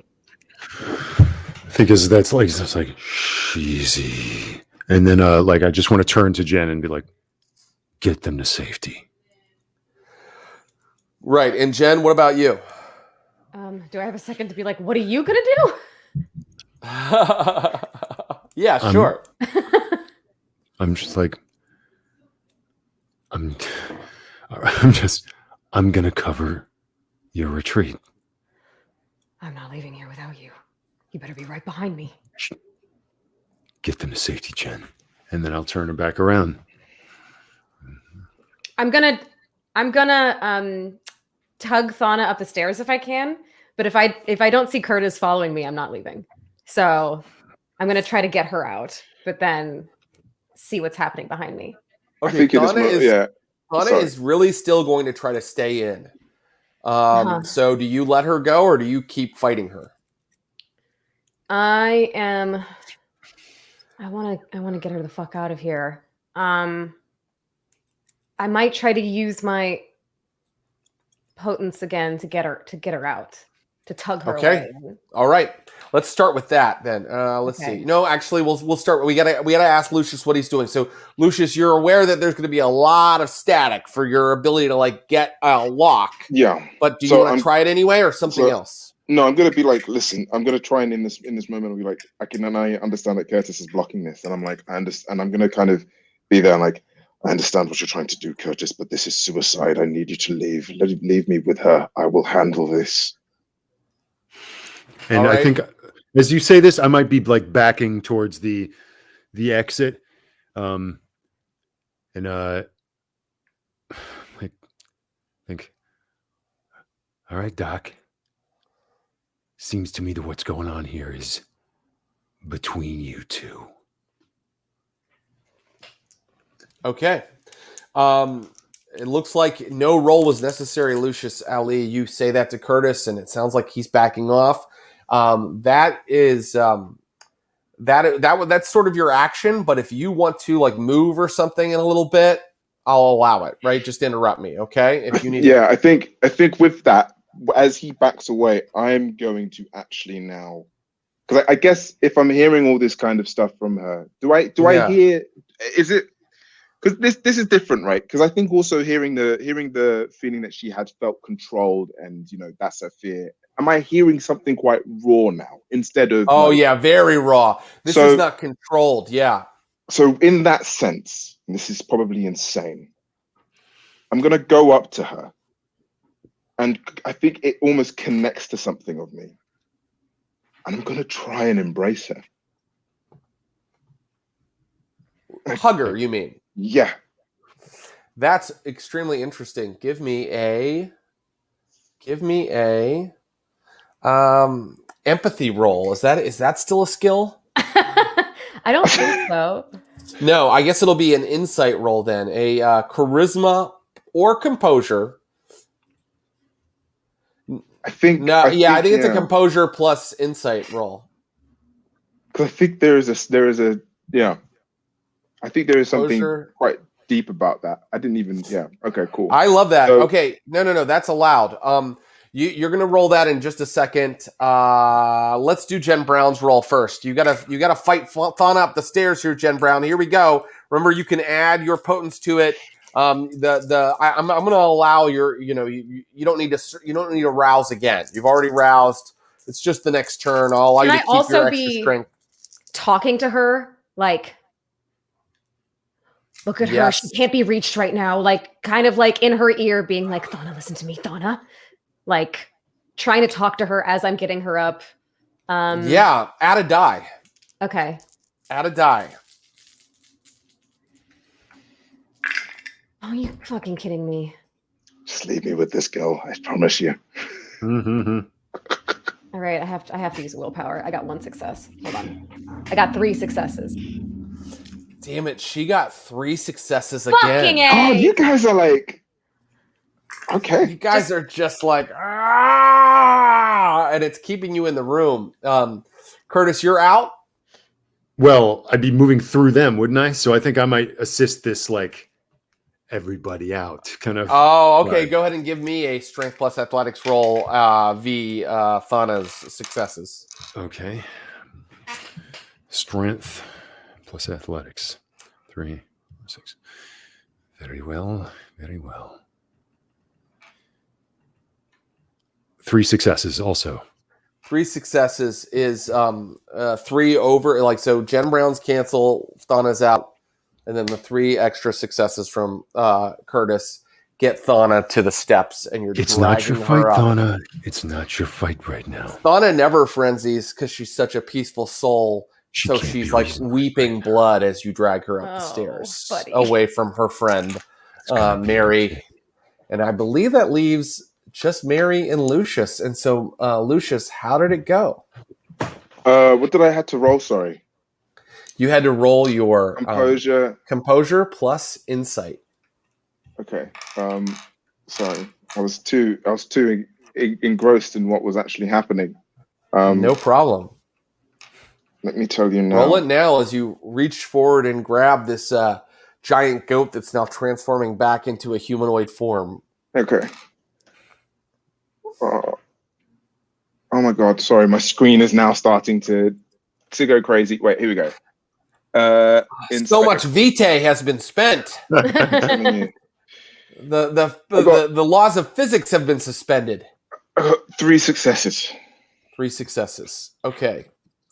So finally, Mary has shrunk back into a humanoid form, and you are just kind of embracing her, right? Mm. And now she kind of, like a predator, like a beast, like rubs her head against yours. And when we talk eye contact now, we're talking like you guys are like looking like this, right? And she's like, "You have fed on your brothers and sisters. I fed because I was spilled lost. The blood of angels. I was lost, Mary. I was lost, and I found you, and you taught me a way in which made me stop. I don't want to do this anymore. I want to grow. I want to evolve. But if we keep fighting each other, if we keep seeing these old ways, if we keep trying to look and follow old paths, we are not going to go anywhere. We are going to be the same as every other one of our kin.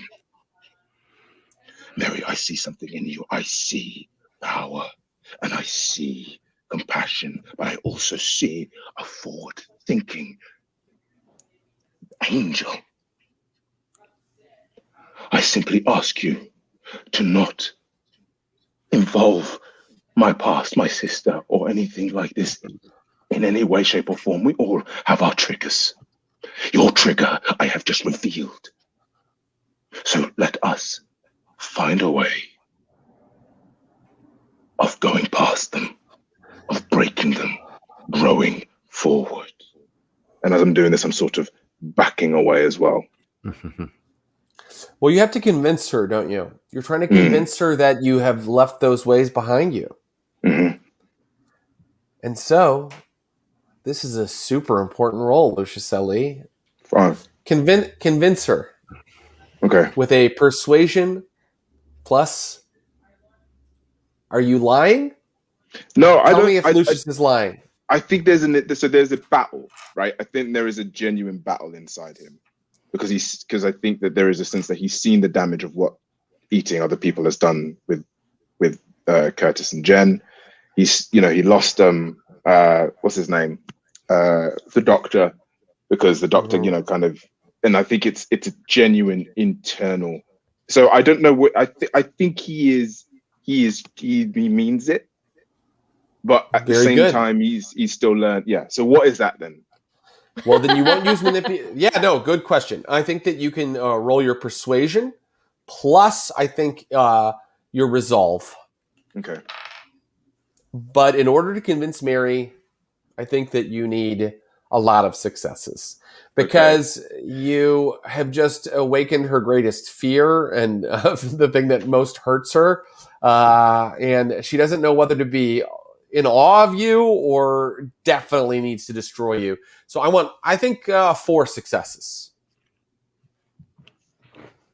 I feel like you can do that. I got a messy crit. What does that mean? What does that mean? This is what it means. This is what it means. Mary looks at you and says, "And so the teacher has become the student." Lucius, I brought you here to this moment to make you confront your greatest fear. And you have made me confront mine. Who would have thought that the savior of the Canaanite church would be a former diablerist? Saul has become Paul.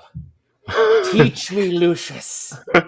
Teach me the ways of Cain. And she hugs you, and it's a hard, cold hug. And she holds you close, and there's no warmth in it. Heavy friend. And Thana kind of stops struggling Jen Brown and has listened to all this and gives you a look like, oh no. And now I leave it up to Jen Brown, what she would like to do next. I mean, I feel like I think it's still the same vibe. I think we got to get out of here. Yeah. So I think I'm just going to I think that's just the focus. I'm just going to keep yanking Thana out. Okay. Keep trying to get to the car. Thana stops you again. She's grasping for something on the table. A bunch of papers written on yellow parchment, a bunch of notes. Looks like Ormond's notes. She grabs a pile of them. I'm going to help her. You guys grab a bunch as Lucius and Mary are in some kind of mind meld, holding each other in the center of the room where the entire floor of the entire laboratory has been split open like there was some kind of earthquake or sinkhole down here. Everything is knocked to shit. Like all of the equipment is like hanging off the wall. And in this like wreck of a laboratory, they are just kind of holding each other. And you guys grab a bunch of the notes and you can run up the stairs and out. Yeah, we're going to bail. Okay, you do that. And so for today's story, I will now once again call for a coda from each of our characters. And we'll do Lucius last since he had a very big moment. Jesus, yeah. Yeah, good God. Got it. Wow. So first, Curtis Krieger. And remember, when I call for a coda, you can kind of jump a little ahead in time. Just don't, or you can do the next moment if you'd prefer, but just don't contradict each other. If someone says something happened, it happened. And so, Curtis Krieger, what do you think your actions are following this story?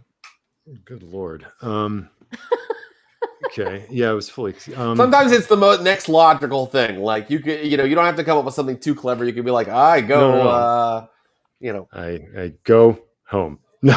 Yeah. I mean, yeah. No, I think make sure everybody gets back to safety, back to cars, etc. And it's like, you okay? Okay, so this complicates things. I guess now Mary's taken orders from him. Interesting. And I think I will drive home or drive back by way of the park and just kind of like keeping an eye on things. Okay. So, you make sure everybody is headed back to the Cathedral of Learning safely. And then you head back to your own haven. In fact, this has become such a thing for you, the fact that you're sleeping there. And you're taking care of your friends was so huge this time that I'm going to go ahead and gift you your own haven rating for this place for Pittsburgh Paws. Okay, so you have a private haven now, and so in your backgrounds we'll just so we had the dog rescue as a herd and as an ally, and now we are going to put it dog rescue haven. I have my very own kennel.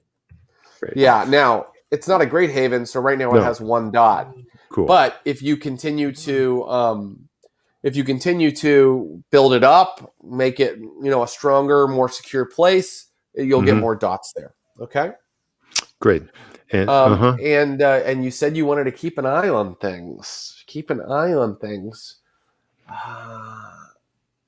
Yeah, I think that keeping an eye on things means that you go back into the park later and you see no sign of the creatures, of the werewolves. But what you do see is that they set some sort of huge fire earlier and set up all these like little effigies. And and one of the effigies that has been burned, you pull it off of a stake where it's sitting near. And a human, a mortal, might just walk by the lake and see that kids or an unhoused person has just like hung up weird dolls like on like a chain link fence. But some to kids you, it playing means a little more, witchcraft. Curtis, because when you pull off one of these dolls, one of these baby dolls they've hung up on the fence, and it's completely burnt and half melted, you see that they've drawn little fangs on the baby doll's mouth, and that its head is half melted.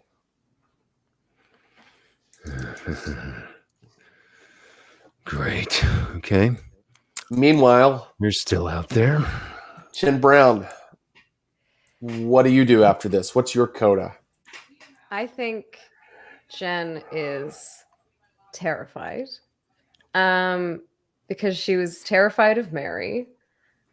And now Mary is basically Lucius's puppet. And so I think she's poring over these notes. And I think she's like, the city is his now. I need to help Dylan. So I think she's like gonna just fucking bail and go try to find the salubri.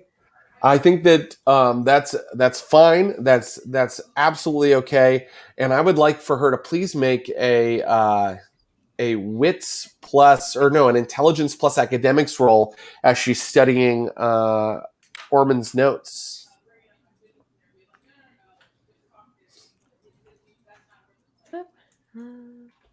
Intelligence plus academic. Okay. 4 successes. She figures out where she thinks that she can find a remnant of the Salubri clan. Where? Jordan, in the Middle East. I put a red eye. Hey, well, we'll have to talk about that because you might have to book a cargo berth for yourself. We will deal with all the trouble of Vampire International travel next time. But I think that the fact that you took a stain this turn is really kind of troubling, right? So we need to see if we can do the remorse roll for you and clear it, I think. Okay. So let me see. Okay. So a character with any stains on their humanity track at the end of the session makes a remorse test. Roll a number of dice equal to the unmarked, unfilled dots on the humanity tracker. So remember, remorse was like your stain was like an X from the right side of the tracker, and your humanity fills up the left side. So whatever's unfilled in the middle, that's how many dice you're going to roll. Okay. I got one success. One success. If the remorse roll results in at least one success, the character has suffered enough guilt, shame, or regret to retain their current humanity. Remove all stains. Okay. So, and you're going to go help Dylan. So, who are you leaving to take care of Dylan? And who are you taking with you? I'm going by myself, I think. Oh, holy shit. Okay, Thana and Sabrina will be left to take care of Dylan. And so as you start to use all of the resources of Grouper to ship a vampire to the Middle East,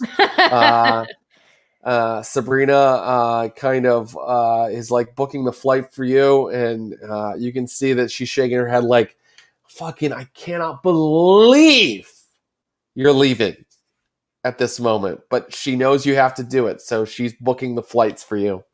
And now let us talk to... Oh, you're muted, Ross. I'm sorry. My chair was creaky. Is she telling Curtis that she's doing this? Is she telling Curtis?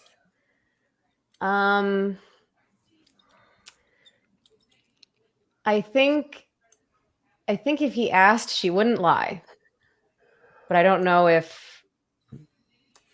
So these travel plans are taking place that night, so probably not yet. I don't even Not know yet. if I'm telling. Actually, I don't even know if I'm telling Sabrina. Oh, well, then retcon that. Yeah. Jen Brown's doing this on her own. I love it. Oh my God, how dangerous. Okay. We'll get into all of it next time. We'll see how much it costs to ship a coffin across the Atlantic. But right now, I want to talk to Dr. Lucius Ali. Dr. Ali, your coda for today's session, please. I think after that kind of intense moment, I think it's a sort of a sense of opening up to a degree, but again, knowing Lucius and his inherent manipulative nature, there is a sense of that also dabbling in as well and playing, because the next goal is to deal with, is to recruit, right? It's to recruit Dr. Ormond, Bex, almost form like a new church, and also even possibly throw a bone to Marius and see what happens there in regards to forming an alliance. But the difference here is that it's not a sense of like we are going to ally and talk about it. It's either you support me in my vision or you're dead.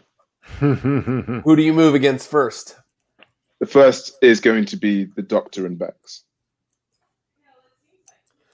Let's just make one roll to see if you can track them down and send your WMD Mary against them. So I think that this is a intelligence plus investigation to see if you can figure out where they've gone to ground. Okay. 4 successes. 4 successes, and let's see how good they are at keeping out of sight.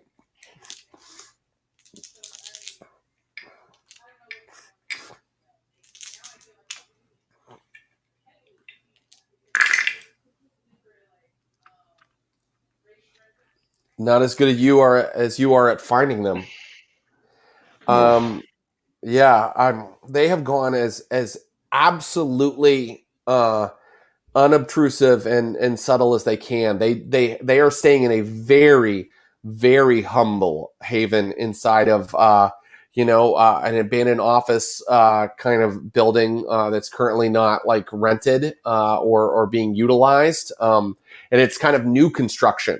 And that's how you were able to track them. You kind of knew from Mormon's papers some of the things he kind of owned stock in, and you find like this real estate development firm, and they've just built some new office buildings after tearing down some old buildings, and you're sure that they're in one of those.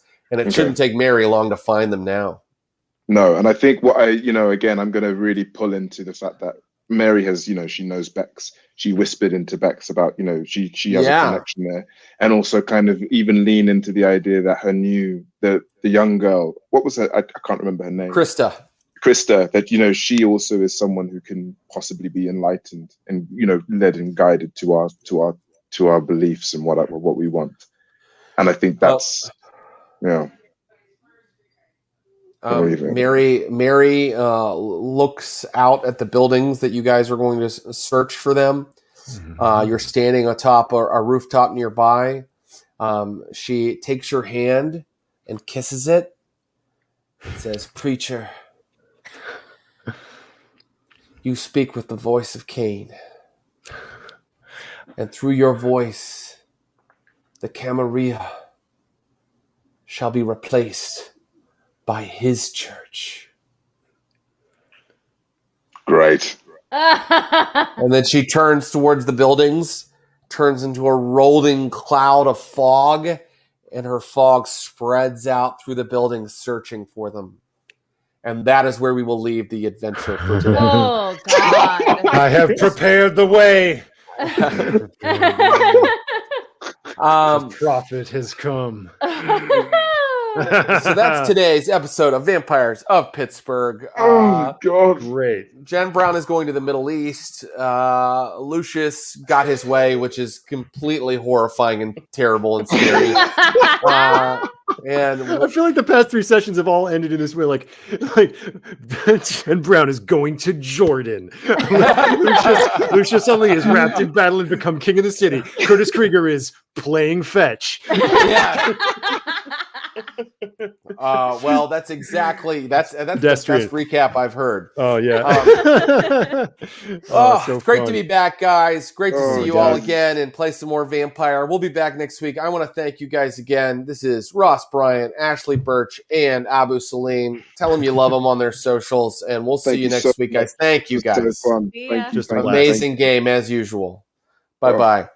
I'm going to hang out for a second and just let you guys know that the Stream of Blood has merch. You can find it on our Threadless store. We have Vampires of Pittsburgh t-shirts and all kinds of things like that.